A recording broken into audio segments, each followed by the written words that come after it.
Stopping me, Liz. All right, now we can go All ahead. right. Now I'm going to go fast. There's a lot in this first part of the book.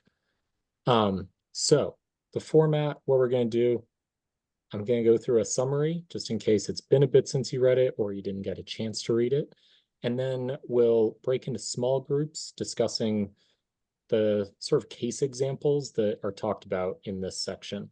And really, our goal here is to just explore ourselves, find new ways of understanding ourselves and our neighborhood, and to maybe get some inspiration about how we might like our neighborhood to be. So, the overall premise of the book is that government policy intentionally created residential segregation.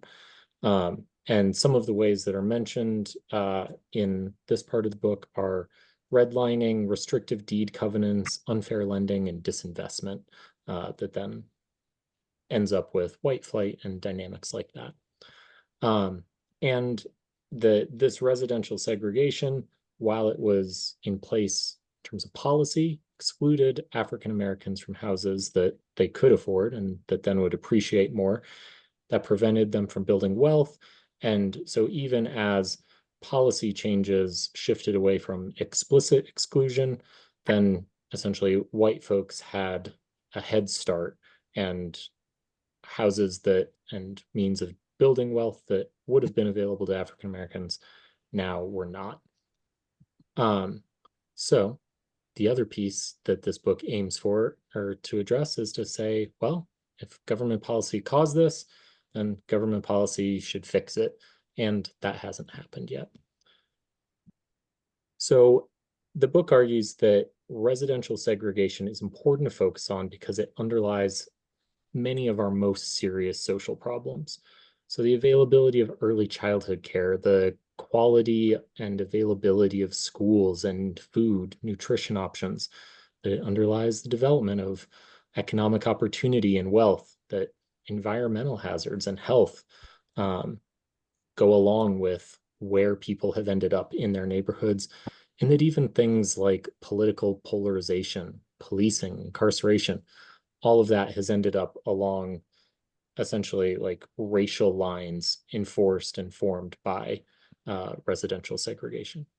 It's also an area that's trickier to fix than other areas of of discrimination, because once you have this wealth gap, like I don't know, if you say, all right, we're gonna lend and make it so everyone can access a particular neighborhood, it doesn't just happen. You can't just choose to move someplace, especially if you've been excluded from wealth building opportunities before. And that's before you get into things like realtors shaping and guiding. I think that's later in the book. Uh, and there's an element where moving into a new area means you might lose your community. And for folks from marginalized groups, that community really matters. The book also throughout specifically focuses on black-white segregation. And the reason it lays out is that Black people have been specifically subject to discrimination in many spheres and exploitation that is different than for other groups. So chief among those are chattel slavery and Jim Crow policies. And on an ongoing basis, black-white residential segregation is more persistent and pronounced than the segregation between other racial and ethnic groups, where, say, Asian communities may be integrating more into white communities or vice versa. It also really the book wanted to be focused on the specific issues faced by African Americans rather than getting confused or trying to tackle a giant whole tangle of like, all right, like if we're looking at issues faced by indigenous groups, like those are just different historically and currently.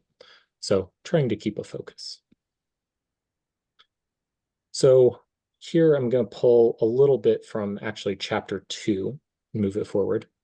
Some of the legal foundation that is in place currently is working against residential segregation. This started with the post-Civil War amendments to the Constitution that tried to bar discrimination and prevent the sort of second-class citizenship that folks expected for newly freed slaves and for Black citizens in the free states.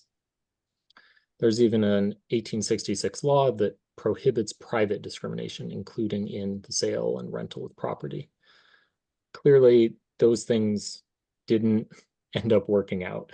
You know, Reconstruction sort of fell apart, and Jim Crow got put into place where Black folks were excluded from many residential areas and from ways of building wealth. This led to, through the civil rights movement, the creation of the Fair Housing Act in 1968 that prohibits new acts of discrimination and actually requires government to affirmatively further fair housing and integrated communities. Doesn't mean that people have done it in the whatever 70 years since then. My math in public is not quick.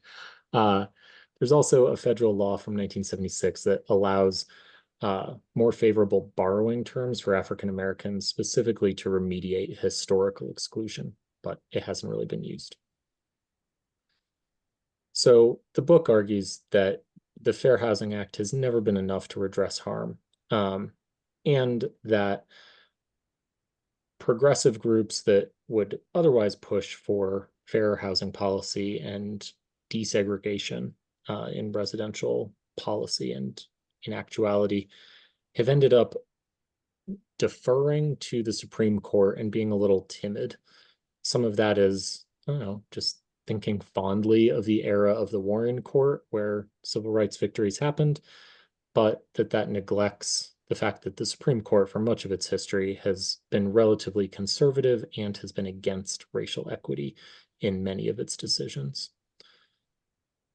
So the book argues that you don't need to wait for the Supreme Court to say, yeah, we give this our stamp of approval, in part because the court has been inconsistent on race, and future composition of the court will likely come to different conclusions. This is kind of the playbook that anti-abortion activists have used, is to just keep pushing and defying, and maybe things will change.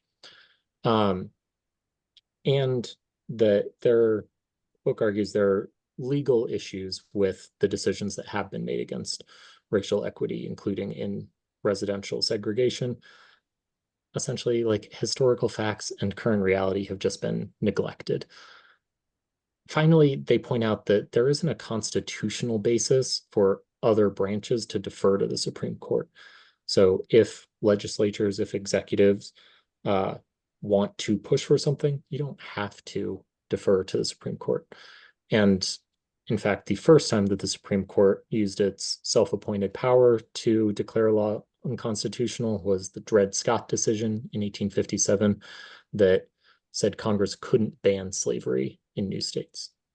That decision has not aged well, and in fact, wasn't respected at the time. State and federal officials, judges said, no, like, we will not abide by this. Lincoln's attorney general declared it of no authority. So there's precedent for pushing back. But the book, as in its definition of what it is focusing on, recommends being strategic. So narrowly focusing on redressing specific documented past harms to make things more likely to withstand judicial scrutiny and to have public support, rather than being able to be cast as just reverse racism against, say, straight cis white folks. It also emphasizes the importance, they think, of grounding policies in the principle of redressing past harms. So instead of doing like affirmative action policies in colleges where you say the goal is student body diversity, instead saying, no, like, there is harm, people have been excluded, we need to fix that. That's a more specific, tangible, and in some ways sort of like principled stand. So this book exists in that context because doing nothing when there is inequality, when there is unfairness, is a form of approving of the situation. And it is hard to know where to start when you're fixing these big national issues. So the book argues that neighborhood level action is worthwhile and doable as a starting point, and gives us the framework of place-based approaches and mobility approaches that it talks about as examples that other cities and neighborhoods, community groups have done to try to address residential segregation. So are you improving the resources in poor Black neighborhoods? Are you increasing access for Black people to white neighborhoods? And in both cases, how are you paying attention to protecting diversity where it exists and managing gentrification, which is a really tricky balance to strike. So I'm flying through all this so that we have time to discuss. Bear with me. In chapter 1, their focus is on examples of building biracial committees, emphasizing that that is really important if you're going to do this work and have it be impactful to the people that it matters to. First example they give is the Chicago Folded Map Project, where an artist and photographer realized that the Chicago city grid is laid out in a way where you can kind of just fold the map at a midpoint, and people with the same address, north and south, are ending up with very different lives, where the south side is almost exclusively Black and poor, the north side is almost exclusively white and affluent. And so, yeah, the artist offered people the opportunity to meet their map twin from the other side of the city. And that ended up with people getting to know each other, going to parts of the city they had never been before, finding similarities and developing friendships, but then also engaging in community activities and then getting some revitalization efforts going on the south side. Second example is the Winston-Salem Presbyterian Interracial Dialogue. So this is a ongoing discussion group of 40 parishioners created by the pastors of Black and white church communities. And a piece that the authors here emphasize is that the pastors really focused on having an equal balance of members from the Black and white community in the group. That way, there was sort of equal buy-in, and the challenges that kept those communities from participating didn't end up with attrition. The challenges they noted for the Black members were life demands and also wanting space away from white folks who might be their supervisors at work or who they might feel they're having to mask and manage themselves in front of. For white members, the main issue getting in the way of them participating was not feeling like it was their personal responsibility to fix systemic issues. And in terms of logistics, they also found that just being at your sort of own race church when the meeting was happening ended up with higher participation. Some of that is likely logistical, some is likely sort of a psychological comfort element.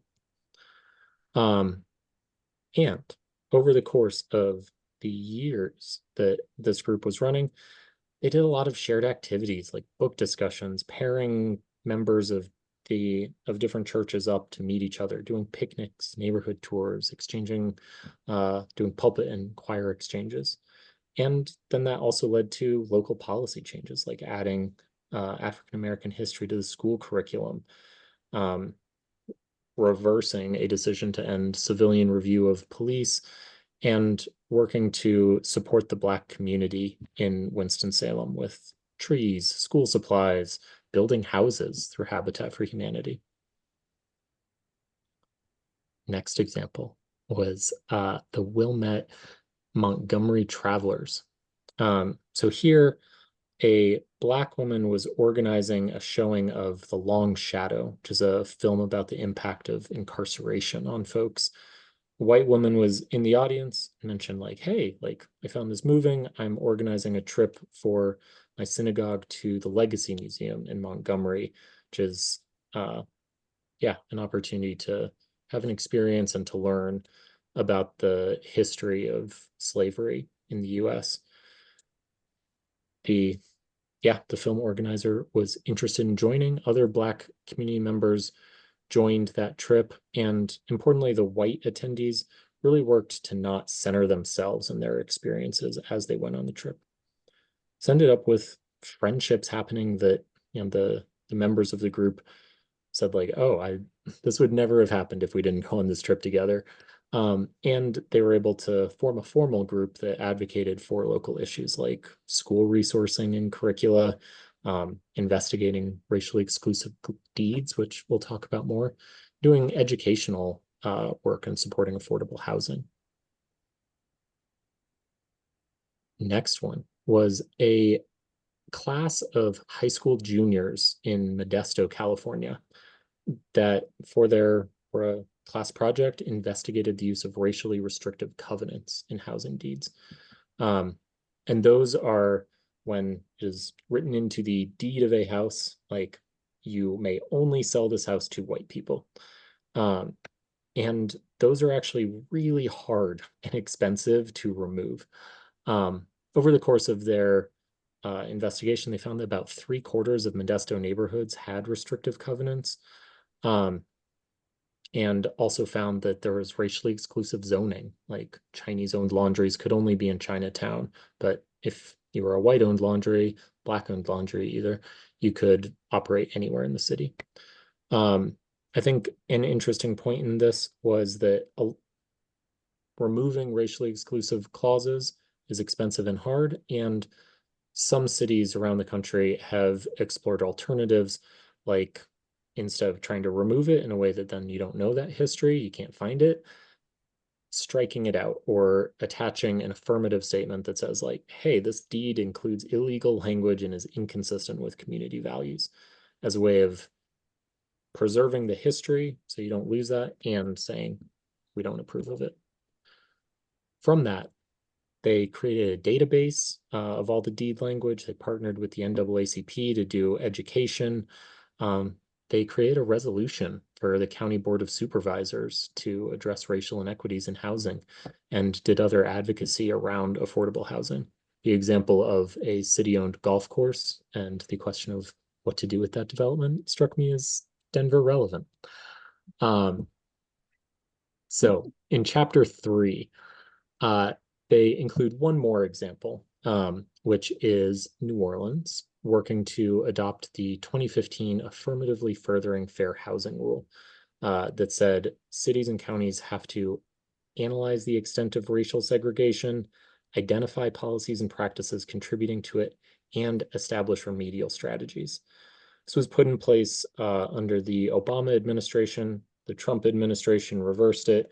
The Biden administration has since reinstated it. So currently it is in place, but there was a hiatus.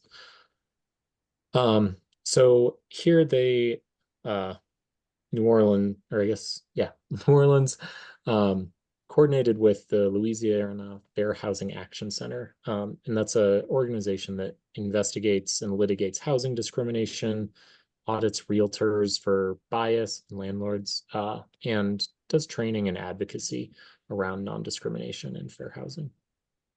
So developing this plan of how to do this, they used a few different modalities to really sort of support community engagement in talking about this plan. So it just wasn't, top down from the government. And so that included training the community on how to support and provide comments, mobilizing folks to attend all of these governmental meetings, and even working to remove barriers to participation, like providing childcare, food, translation, holding meetings outside of work hours, and even providing payment to attendees so that you're actually compensated for your time. They made sure to involve a wide range of folks, formerly incarcerated, day laborers, low-wage workers, immigrant, disability, transportation advocates, environmental justice advocates, and folks who are actually living in public housing and in apartment buildings. So you've got tenant associations and public housing resident councils there because their thoughts matter. what it ended up with was a fair housing plan that had 10 goals, 50 strategies. It is still in the works because it takes a long time to do these things, but they came up with ideas around using public land for affordable housing, working to place affordable housing in higher income communities, changing zoning restrictions, funding fair housing groups, and supporting even local banks' investment in low income communities with some amount of like having teeth to it, doing some, yeah, actually looking at the books instead of letting folks, I don't know what the fair housing equivalent of greenwashing is, but not just doing token stuff. Um, so this was all there as they were implementing it. The book notes one challenge to implementing the plan was essentially NIMBYism, homeowner groups opposing affordable housing in their neighborhoods. So, whew, that's my whip through the summary. And so Liz, if you could hit stop recording.